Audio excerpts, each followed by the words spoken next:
Okay guys. So kembali lagi kita untuk perbandingan tentang dua model ni, iaitu W26 dan juga T500.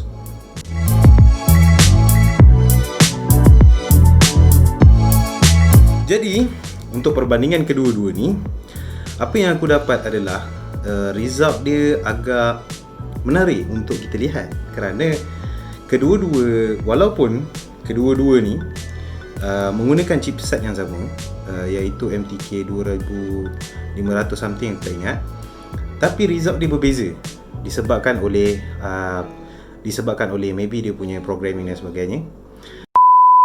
Dalam penggunaan sewaktu aku jogging hari itu, aku menggunakan Google Fit sebagai perbandingan kepada dua-dua ni, disebabkan oleh Google Fit ni menggunakan GPS. So dia punya accuracy tu lebih tinggi lah tentang kita punya jarak dan kita punya step dan sebagainya. Jadi disebabkan oleh kedua-dua ni dia tidak mempunyai GPS dan sebagainya, jadi aku membandingkan penggunaan ni, result dia terhadap physical apps yang ada dalam kedua-dua smartwatch ni. Sebab apa aku bandingkan? Disebabkan oleh penggunaan yang lebih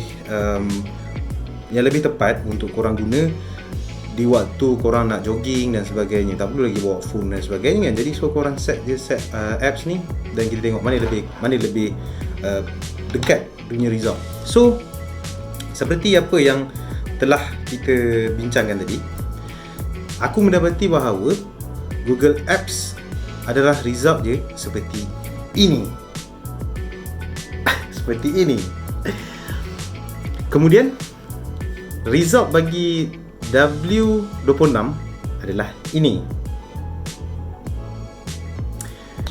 Manakala result bagi T500 adalah ini.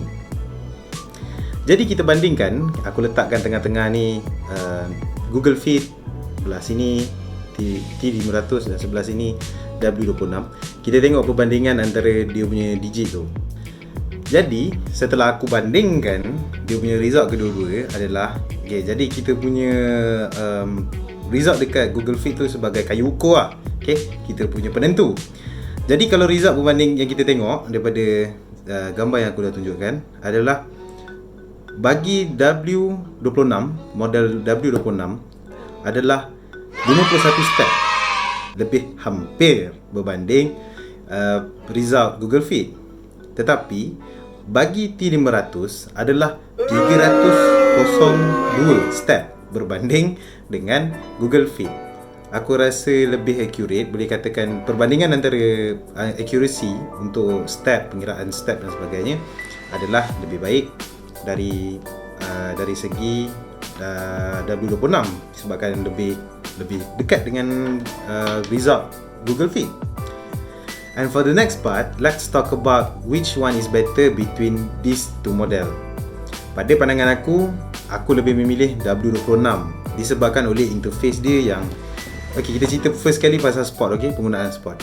Jadi kalau kita tengok bandingkan dengan yang tadi, yang result pertama tadi adalah Google Fit, kita tengok bandingkan sebagainya, Google Fit W26 adalah lebih accurate dengan 51 step saja beza dia. Kemudian dia menggunakan heartbeat yang belakang ni. Yang ni memang banyak lah kalau korang tengok dekat smartwatch yang lain ataupun smartband, dia menggunakan heartbeat ni untuk pengiraan nadi. Dan W26 menggunakan secara lebih baik untuk heartbeat ni adalah untuk penggunaan kita exercise. Disebabkan apa? Kita manusia biasa kan. So kalau kita pun tak boleh push juga. Jantung ni pun ada tahap dia. Jadi kalau andai kata tahap tu dah lebih daripada yang sepatutnya, kita sepatutnya rest dan sebagainya supaya kita nak mengelakkan daripada jantung kita tiba-tiba berhenti secara mengejut dan kita mati. Kojol susah cerita. Jadi dan manakala pula T500 ni dia tak menggunakan heartbeat ni, dan interface dia hanyalah mengira masa dan juga kalori. Jika nak dibandingkan kedua-dua functionality dalam ni, kedua-dua apps ni, yang pertama kalau jika dibandingkan, kalau korang perasan, kau nampak tak pasti kot. Tapi kat sini korang boleh nampak skrin W26 adalah lebih cerah. Senang korang nak nampak beban dekat bahagian waktu siang berbanding T500, sebab korang akan macam kalau buat, sebab lighting kat dalam bilik aku ni mungkin boleh nampak jelas, tapi kalau dekat waktu siang boleh nampak yang W26 adalah senang lebih untuk ditengok berbanding dengan T500. Kemudian apps, built-in apps dalam smartwatch ni, T500 adalah berkurang dia punya application berbanding dengan W26.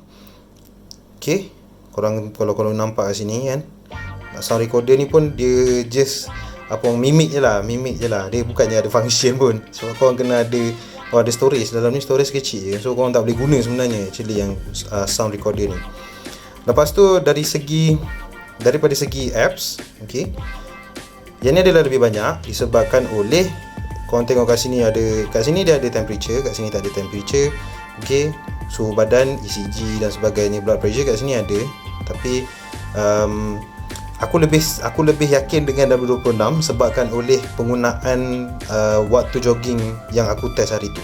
Dan aku ulang lagi sekali, kelebihan W26 ni berbanding dengan T500 adalah dia punya IP68 tu, yang dia punya waterproof, berbanding dengan yang ni tak ada waterproof tau. T500 ni, W26 ada waterproof. So lebih better, aku rasa kalau untuk penggunaan jangka panjang, lebih baik W26 berbanding dengan T500. So ya, itu adalah pandangan sejujurnya akulah bagi kedua-dua model ni. Jenis charger kedua-dua model ni.